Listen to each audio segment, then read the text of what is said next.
Në përvjetorin e 27 e masakrës së Dubravës, krerët e shtetit dhe të mbjetuarit kanë kujtuar mbi 100 të burgosur shqiptar që u vranë mizorisht nga forcat serbe. Kryeministri në detyrë Albin Kurti e cilësoi këtë akt si një ndër krimet meshnjërzore dhe shkelje flagrante të konventës ndërkombëtare.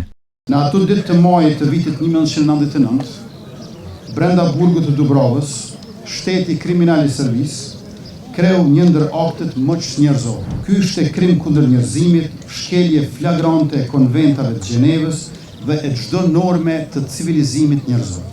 Për ushtruesen e detyrës së presidentes Albulena Haxhiu, ky institucion shtetëror u shndrua në një aparat vrasës mbi civilët e parmatosur dhe plotësisht e pambrojtur. Këtu krimi nuk ndodhi sepse shteti mungoi, ndodhi sepse shteti ishte i pranishëm në çdo hall, në komandë, në roj, në ardh, në mashtrim dhe në përpjekje për ta fshehur të vërtetën.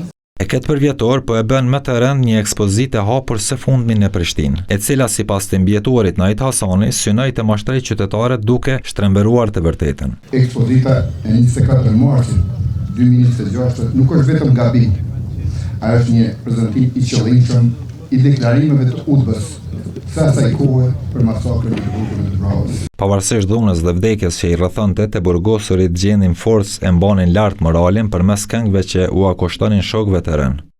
Këngë që ne na marrin gjallë e këngë që na udhëheqin drejt jetës e drejt lirisë. Dhe më kujtohet si sot.